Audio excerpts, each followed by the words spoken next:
The Butter Battle Book, written by Dr. Seuss. On the last day of summer, 10 hours before fall, my grandfather took me out to the wall.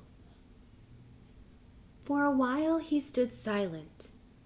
Then finally he said, with a very sad shake of his very old head, "As you know, on this side of the wall we are Ukes. On the far other side of this wall live the Zooks."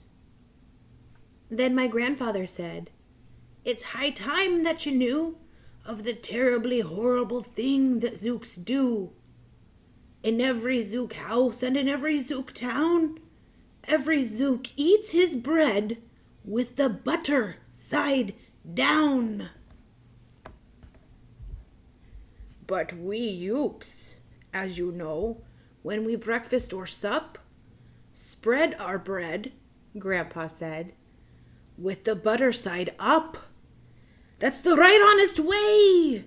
Grandpa gritted his teeth. "So you can't trust a Zook who spreads bread underneath. Every Zook must be watched. He has kinks in his soul. That's why, as a youth, I made watching my goal. Watching Zooks for the Zook watching Border Patrol. In those days, of course, the wall wasn't so high, and I could look any Zook square in the eye. If he dared to come close, I could give him a twitch with my tough-tufted, prickly snickberry switch. For a while that worked fine. All the Zooks stayed away, and our country was safe. Then one terrible day, a very rude Zook by the name of Van Itch snuck up and slingshotted my snickberry switch. With my broken off switch, with my head hung in shame, to the Chief Ukuroo in great sorrow I came.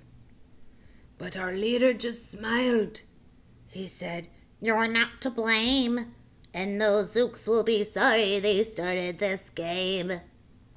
We'll dress you right up in a fancier suit. We'll give you a fancier slingshot to shoot." And he ordered the boys in the back room to figure how to build me some sort of a triple sling jigger. With my triple sling jigger, I sure felt much bigger. I marched to the wall with great vim and great vigor, right up to Van Itch with my hand on the trigger. "I'll have no more nonsense," I said with a frown, "from Zooks who eat bread with the butter side down." Van Itch looked quite sickly. He ran off quite quickly. Oh, I'm unhappy to say he came back the next day in a spiffy new suit with a big new machine, and he snarled as he looking frightfully mean. "You may fling those hard rocks with your triple sling jigger, but I also now have my hand on a trigger. My wonderful weapon, the jigger rock snatch 'em. We'll fling 'em right back just as quick as we catch 'em. We'll have no more nonsense, we'll take no more gup from you Ukes who eat bread with the butter side up." "I have failed, sir," I sobbed as I made my report to the Chief Ukuroo in the headquarters fort. He just laughed. "You've done nothing at all of the sort. Our slingshots have failed. That was old-fashioned stuff. Slingshots, dear boy, are not modern enough. All we need is some newfangled kind of a gun. My boys in the back room have already begun to think up a walloping with Zinger one. My bright boys are thinking they're on the right track. They'll think one up quick and we'll send you right back." Oh, they thought up a great one. They certainly did. They thought up a gun called the Kickapoo Kid, which they loaded with powerful Poo-a-Doo powder and ants' eggs and bees' legs and dried fried clam chowder. And they carefully trained a real smart dog named Daniel to serve as our country's first gun-toting spaniel. Then Daniel, the Kickapoo spaniel, and I marched back toward the wall with our heads held up high, while everyone cheered, and their cheers filled the sky. Fight! Fight for the butter side up! Do or die! Well, we didn't do, and we didn't quite die, but we sure did get worsted, poor Daniel and I. Van Hitch was there too, and he said, the old pig, "The boys in my back room invented this rig called the 8-nozzled elephant-toted boom blitz. It shoots high explosive showered cherry stone pits and will put your dumb Kickapoo kid on the fritz." Poor Daniel and I were scared out of our wits. Once more, by Van Hitch I was bested and beat. Once again I limped home from the wall in defeat. I dragged and I sagged, and my spirits were low, as low as I thought that they ever could go, when I heard a boom-pa and a diddle-dee-diddle, and our butter-up band marched over the hill. The chief Yukaroo had sent them to meet me, along with the right-side-up song girls to greet me. They sang, "Oh, be faithful, believe in thy butter," and they lifted my spirits right out of the gutter. "My boy," smiled the chief Yukaroo, "we've just voted and made you a general. You've been promoted. Your pretty new uniform's ready. Get in it. The big war is coming. You're going to begin it. And what's more, this time you are certain to win it. My boys in the back room have finally found how. Just wait till you see what they've puttered up now. In their great new machine you'll fly over that wall and clobber those butter-down Zooks one and all." Oh, those boys in the back room sure knew how to putter. They made me a thing called the Utterly Sputter, and I jumped aboard with my heart all a-flutter and steered toward the land of the upside-down butter. This machine was so modern, so frightfully new, no one knew quite exactly just what it would do. But it had several faucets that sprinkled blue goo, which somehow would sprinkle the Zooks as I flew, and gum that upside-down butter they chew. I was racing pell-mell when I heard a voice yell, "If you sprinkle us, Zooks, we'll get you sprinkled as well."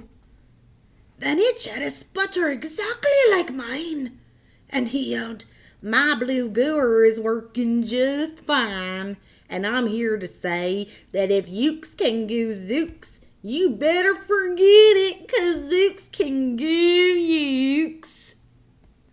I flew right back home, and as you may have guessed, I was downright despondent, disturbed, and depressed.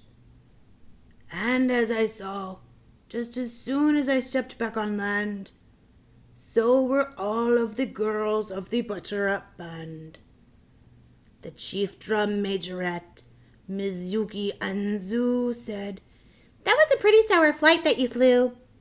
And the chief Yukaroo, he's been looking for you." I raced to his office. The place was a sight. "Have no fears," said the chief. "Everything is all right. My bright backroom boys have been brighter than bright. They've thought up a gadget that's newer than new. It's filled with mysterious moo-laka-moo and can blow all those Zooks clear to Salamagoo. They've invented the Bitsy Big Boy Boomeroo. You just run to the wall like a nice little man. Drop this bomb on the Zooks just as fast as you can. I have ordered all Ukes to stay safe underground while the Bitsy Big Boy Boomeroo is around." As I raced for that wall with the bomb in my hand, I noticed that every last Uke in our land was obeying our chief Yukaroo's grim command. They were all bravely marching, with banners aflutter, down a hole for their country, and right side up butter. That's when Grandfather found me. He grabbed me. He said, "You should be down that hole, and you're up here instead. But perhaps this is all for the better somehow. You will see me make history right here and right now." Grandpa leapt up that wall with a lupulous leap, and he cleared his hoarse throat with a populous beep. He screamed, "Here's the end of that terrible town, full of Zooks who eat bread with the butter side down." And at that very instant we heard a clop, clop of feet on the wall, and old Van Itch clopped up. The boys in his back room had made him one too. In his fist was another big boy boomeroo. "I'll blow you," he yelled, "into pork and wheat beans. I'll butter side up you to small smithereens." "Grandpa," I shouted, "be careful, O.G. Who's going to drop it? Will you or will he?" "Be patient," said Grandpa. "We'll see. We will see."